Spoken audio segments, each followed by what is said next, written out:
आपका स्वागत है एक बार मेरे YouTube चैनल के ऊपर। और आज हम लोग एक हॉन्टेड स्टोरी को रिव्यू करने वाले हैं। इस वर्ल्ड के अंदर टॉप 5 मोस्ट हॉन्टेड प्लेस में से एक होने वाली है। उसी के ऊपर ये स्टोरी बनाई गई है और ये स्टोरी हमारे लोगों को अमन पारकर भाई ने सुनाई है। तो जाके तुम इनका चैनल चेकआउट करो। ये भाई पता नहीं कहाँ से हॉन्टेड स्टोरी को ढूंढ के लाते हो भाई, तुम लोग को सुनाते हो, साथ में मैं भी देखता हूँ इनकी स्टोरी। तो जाके चेकआउट करो तुम लोग। हम लोग फटाफट से वीडियो को शुरू करते हैं और जल्दी जाके तुम लोग लाइक और सब्सक्राइब वाला बटन दबा दो ताकि तुम लोग को ऐसा ही कंटेंट देखने को मिलता रहे। एक ऐसा घर है जहाँ पे हर कोई आने जाने वाला इंसान उसको देखता है। हर किसी आने जाने वाले लोगों को ये घर अपनी पनाह में भी रखता है। सही आपने बात है। अक्सर ये चीज हॉन्टेड मूवीज में देखी होगी, राइट? कि कोई इंसान कहीं पर ट्रैवल देखा कर रहा है, है मूवीज के अंदर हम और लोगों उसको ने। बीच में गेस्ट हाउस दिख जाता है, वो वहाँ पे जाके रह लेता है एक रात को और वहाँ पे कुछ हॉन्टेड हो जाता है। ये घर हूबहू वैसा है, लेकिन ये घर का 900 साल पुराना इतिहास भी कुछ ऐसा है। पर मैंने सही सुना ना भाई, 900 ओल्ड पुरानी स्टोरी है। मतलब तुम समझ रहे हो ना, 900 साल भाई कम नहीं होते हैं। अभी मजा आएगा भाई इस स्टोरी को देखने में। अब कि 900 साल के इतिहास में यहाँ पे कोई भी एक पूरी रात निभा ही नहीं पाया। नो कोई ऐसी बात है आधी भाई, नींद में 900 उठकर साल यहाँ से पुराना चले घर है जाता तो भूत था, तो होगा वरना ही। किसी को चेतावनी दी जाती थी, इंस्ट्रक्शन दिए जाते थे कि अगर घर के अंदर जाना है तो दरवाजे पे दस्तक दिए बिना अंदर नहीं जाना। ये लंदन की मोस्ट हॉन्टेड प्लेस है, नंबर 1, द मोस्ट। और आज हम इसी के बारे में बात करेंगे और इसी के साथ मैं अनाउंस करता हूँ मेरी नई series top 5 most haunted places of the world. अभी क्या मेरे को इनकी टॉप 5 हॉन्टेड सीरीज को देखना चाहिए? तुम लोग मेरे को कमेंट में बताना। कहानी की शुरुआत तो 900 साल पहले ही हो चुकी थी, जब 11वीं सदी में इस पूरी इमारत को बनाया गया था। जो भी सेंट मेरीज चर्च के लिए काम करने के लिए आए थे, लेबर वर्कर्स वगैरह, ये उसके लिए बनाया गया था ये वाला घर, कि वो वहाँ पे आके रह सकें। तब से लेके अब तक इस घर को एज अ होटल ही वर्क कराया गया है कि जब भी वहाँ से कोई भी अगर राहगीर वहाँ से निकलता है तो वो एक आध रात यहाँ पे रुक के निकल सकता है। यानी कि जो चर्च बन रहा था तब यहाँ पे काम करने वालों के लिए जगह बनाई गई थी, और अब जब काम खत्म हो गया तो भाई इसको होटल बना दिया गया है। सिंपल वे में ये समझो तुम लोग। अब मैं आपको कहानी में सीधा 1968 में लेके जाना चाहता हूं, जब जॉन हम्फ्रीज नाम के एक शख्स ने इस पूरे घर को खरीद लिया था, इस पूरे होटल को खरीद लिया था। अब कहानी ना यहीं से सबसे ज्यादा पेचीदा हो जाती है और अनकंफर्टेबल भी आप लोगों को। भाई हमको तो कंफर्टेबल रहना है ना भाई। यहाँ पे अकेला नहीं आया था रहने के लिए, अपनी पत्नी और अपनी बेटी के साथ आया। फैमिली मैंने तो फैमिली के साथ तो आएगा ही ना भाई वो। और कहानी ना बहुत अटपटी सी है, ये आपको पता चलेगा अभी। जॉन को यहाँ के खौफनाक इतिहास के बारे में कुछ भी नहीं पता था। वो बस ऐसा सोच रहा था कि मैं इस इमारत को थोड़ा अच्छे से रेनोवेट कर लूंगा, फिर उसको एक मजेदार सा गेस्ट हाउस बनाऊंगा, ठीक है, और यहाँ से कमाता रहूंगा। लेकिन पहली ही रात को अरे भाई यहाँ पे एक तरीके से देखा जाए इसके साथ फ्रॉड हो गया है। यहाँ पे कुछ अजीब सा हो जाता है। उसको आधी रात को ऐसा महसूस होता है कि कोई तो आया और उसके हाथ को ऐसा कस के उसने पकड़ लिया। वो जागा, आसपास उसने देखा उसकी पत्नी तो इत्मीनान से सो रही थी उसके बगल में। आसपास देखा तो अंधेरा, कुछ है नहीं, वापस चला गया सोने। फिर दोबारा उसके साथ हुआ, इस बार वो चौकन्ना हो गया कि यहाँ पे कुछ तो गड़बड़ है। फिर वापस से सोने की वो कोशिश करता है एंड फिर और तीसरे बार भी ये चीज होती है, लेकिन इस बार कोई उसका हाथ पकड़ के उसको पलंग से नीचे गिरा देता है। वो एकदम जागता है और चिल्ला के कहता है यहाँ पे कौन है। उस आवाज से उसकी पत्नी भी उठ जाती है कि ये हो क्या रहा है यहाँ पे। इसको बहुत ज्यादा गुस्सा आने लग गया जॉन को कि ये कहीं मेरी बेटी तो नहीं। यहाँ पे कोई ऐसी हरकत करता है ना अपने मम्मी पापा के साथ तो उसको उल्टा लटका के बेल्ट से पहलते। और कौन कौन इस बात से एग्री करता है कमेंट में बताओ मेरे को। कर रही है ये शरारत। वो उठता है और एकदम गुस्से में जाते हैं उसकी बेटी के कमरे में और देखता है कि उसकी बेटी भी उसके पलंग के ऊपर एकदम सिमट के बैठी हुई है। जॉन अपने साथ हुए हादसे को अभी भाई यहाँ बेटी की हालत खुद खराब है और बाप बेटी के ऊपर चेक कर रहा था। उसको पूछा कि इतनी रात हो गई है, अभी तक तुम सोए क्यों नहीं हो। उसकी बेटी ने कहा कि वो मुझे सोने नहीं दे रही है। उसने कमरे के कोने में इशारा किया। जब जॉन ने वहाँ पे पलट के देखा तो वहाँ पे कुछ नहीं था, महज अंधेरा। फिर वो वापस से अपनी बेटी को पूछने वाला था कुछ, लेकिन उसकी बेटी इतनी ज्यादा घबराई हुई थी कि वो बेचारी कुछ कह ही नहीं पा रही थी। फिर उसके सर पे थोड़ा हाथ वगैरह घुमा के उसको होता है भाई, ऐसा होता है। अगर तुम लोग के साथ ऐसा होता है भाई, तुम लोग तो हद हो गए भाई। सही बताऊं तो उसने ऐसा बोल तब भी दिया, वो लोग मेरे को देख रहे हैं। काम करते हम लोग कल के कल यहाँ से रवाना हो जाएंगे किसी और घर पे, लेकिन हम लोग यहाँ पे नहीं रह रहे। लेकिन उसी समय क्या होता है कि 2 गेस्ट आ जाते हैं उसके गेस्ट रूम में रहने के लिए। अब इसको लगता है कि अभी पिछली रात को जो चीज़ भी हुई है मुझे तो भूलना ही पड़ेगा वो सारी चीज़ें। क्योंकि मेरे परिवार को सेफ्टी की जरूरत है, लेकिन उसके साथ साथ भाई पैसों की भी भूल जरूरत छोड़ है। एक इनको काम यहाँ करता से हूँ, भगा 4-5 दिन यहाँ पे जल्दी, रुकता हूँ, और देखता तू हूँ यहाँ भी पे हालत निकल इस कैसे घर है। से, क्योंकि भाई ये सब कुछ भूतिया सोच घर के है। उसने भाई मैं नहीं बोल गेस्ट रहा कुछ, को ये वहाँ पे लालच रहने बुरी की बला जगह होती है, दे दी इसका और उनको मतलब उनका, ये तुम कमरा साफ जाके देख रहे हो दिखाया। यहाँ पे। अब वो वापस से अपने डेस्क पे आके खड़ा हो गया, वहाँ पे कुछ काम कर रहा था। एंड उसी समय उसको ऊपर के माले से, एटिक से, स्टोर रूम था वहाँ पे, किसी के चलने की आहट सुनाई दी।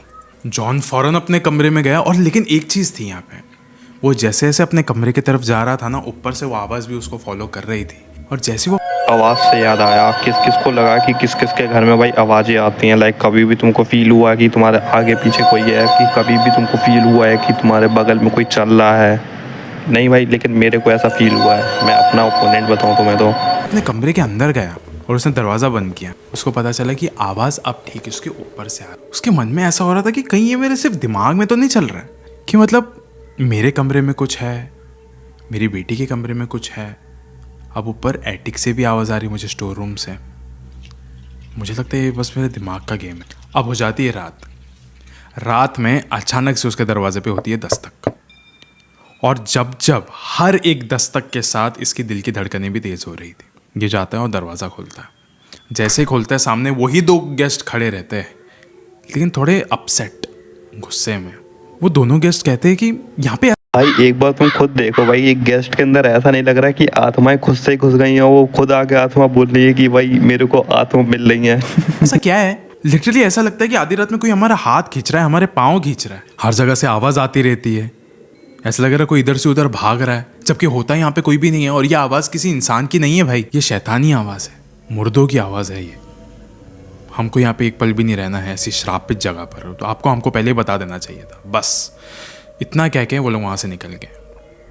अब यहाँ पे जॉन को एक बात पता चल गई थी, यहाँ पे आत्माओं का बसेरा है, लेकिन उसके साथ साथ यहाँ पे शैतानों का भी बसेरा है। अब सीधा सीधा जॉन तो यही सोच रहा था कि मैं यहाँ से निकल जाऊँ, लेकिन उसका यहाँ से निकलने से ज़्यादा इंपॉर्टेंट था कि उसके परिवार वाले यहाँ से कहीं पे निकल के चले जाए। अपने परिवार को वहाँ से भेजने के बाद अब जॉन एकदम एक अकेला पड़ सेकेंड, चुका था। अगर भाई तुमको पता है कि अकेले भाई रहने तुम्हारे के घर में बावजूद आत्मा उसको वगैरह रह ढेरों रही सारे हैं, आत्माओं और का वहाँ उसके पे बाद भी भाई तुम उस घर में रह रहे हो, तो भाई अकेला तुमसे बड़ा बेवकूफ़ कोई फिर भी होगा। सब चीज़ों को और भाई भूल-भाल तुमने जो के पूरे वो ऐसे परिवार ही को आम भेज दिनों की दिया है, तरह उसके अपने बाद तुम गेस्ट खुद के चले जाओ ना कमरों में उनके जाके, साथ। जो टॉयलेटरीज होती है, टॉवेल्स होते हैं वगैरह, वो सब कुछ जाके रखना चाहता था। और वो ऐसे कॉरिडोर में एक एक करके सबके कमरे में रख रहा था।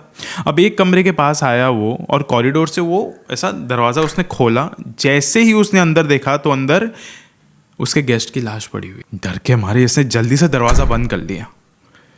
2 कदम वो पीछे आ गया। उसने बोला बाप रे, ये क्या हो गया, ये कैसे हो सकता है?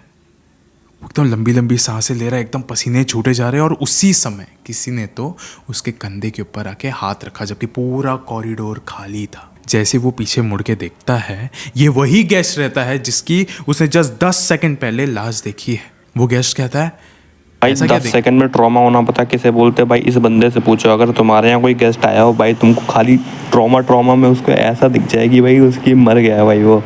भाई तुम्हारी आत्मा छोड़ो भाई, तुम्हारे शरीर से तुम्हारा सब कुछ निकल जाएगा भाई। लंबी लंबी सांसें ले रहे हो, जैसे कि अभी अभी तुमने कोई भूत देख लिया। फिर जॉन कहता है हाँ, मैं ऐसे ही आया था यहाँ पे ज़रा कुछ सामान रखने के लिए। सुनो ना ज़रा, वो आप दरवाज़ा खोल सकते हो ज़रा? गेस्ट कहता है हाँ ठीक है। दरवाज़ा खोला, और फिर यहाँ पे ना जॉन ने बस ऐसा झाँक के देखा कमरे के अंदर, कोई भी नहीं था। लाइट्स भी ऑन करके देखी, वहाँ पे कोई भी नहीं था। उसने वहाँ पे भी वो टॉयलेटरीज रखी, नीचे गया अपने कमरे में, और अब वो सोचने बैठ गया कि मैं हो चुका हूँ पागल। मुझे चीज़ें दिखाई दे रही है, सुनाई दे रही है, अलग अलग चीज़ों का भास हो रहा है। यहाँ पे पास में ही एक प्रीस्ट रहता है, मैं उससे इस पूरे इमारत का एक्सॉर्सिज्म कराता हूँ। जब वहाँ के एक बिशॉप वहाँ पे आया एक्सॉर्सिज्म करने के लिए, सिर्फ कुछ ही देर वो उस घर के अंदर रह पाए। उसके बाद वो तक उस घर से बाहर निकल गए, और बाहर निकल के कहते हैं बहुत सारे आत्माओं का सामना किया है मैंने, बहुत सारे एक्सॉर्सिज्म किए हैं मैंने अपनी ज़िंदगी भर, लेकिन एक शैतानी ताकत क्या होती है वो मुझे इस घर से पता चला है। शायद यहाँ पे आना मेरी ज़िंदगी की सबसे बड़ी भूल थी।